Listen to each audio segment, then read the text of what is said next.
Le département de la Drôme s'attache à inscrire chacune de ces actions dans une démarche qualité, innovante et vertueuse. Et en ce sens, on a mis en place les selfs participatifs.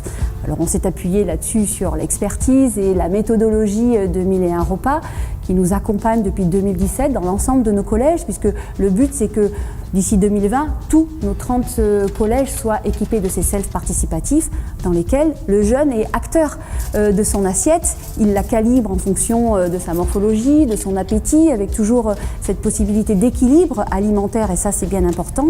Et le but aujourd'hui, c'est de réduire les déchets des assiettes de nos jeunes. Quand on sait qu'aujourd'hui le tiers du repas passe à la poubelle, pour les enfants mais aussi pour les adultes, il faut impérativement se poser la question de savoir comment nous pouvons réduire au minimum ce gaspillage alimentaire.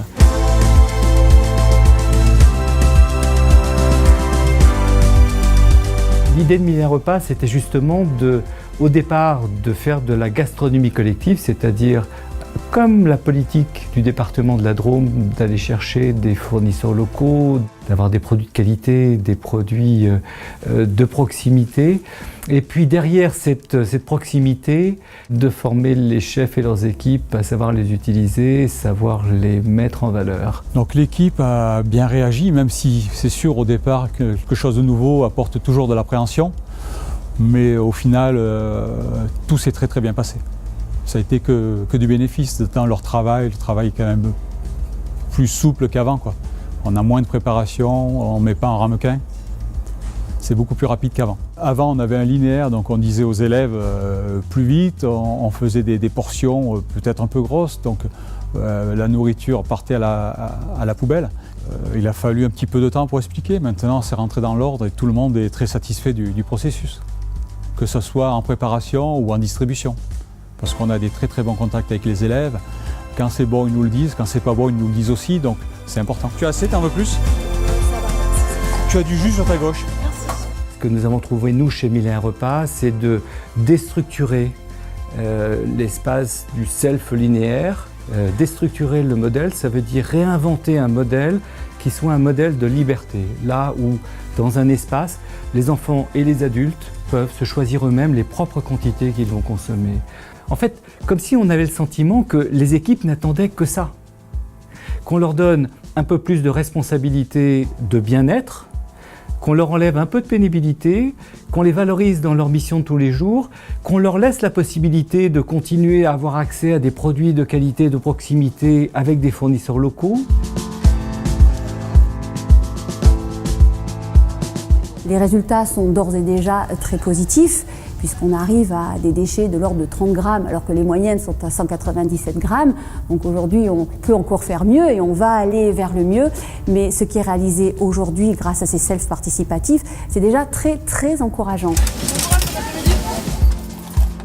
Donc avec la réduction du gaspillage alimentaire, ça nous laisse une plus grosse marge sur le prix du repas. On arrive à avoir des produits de meilleure qualité, des produits frais, on fait du fait maison, on fait du vrai travail de cuisinier, quoi. Je vois des hommes et des femmes extrêmement motivés, tout à fait volontaires et tout à fait encouragés à l'idée demain d'être dans un lieu d'éducation et de ne pas être simplement dans un lieu d'exécution.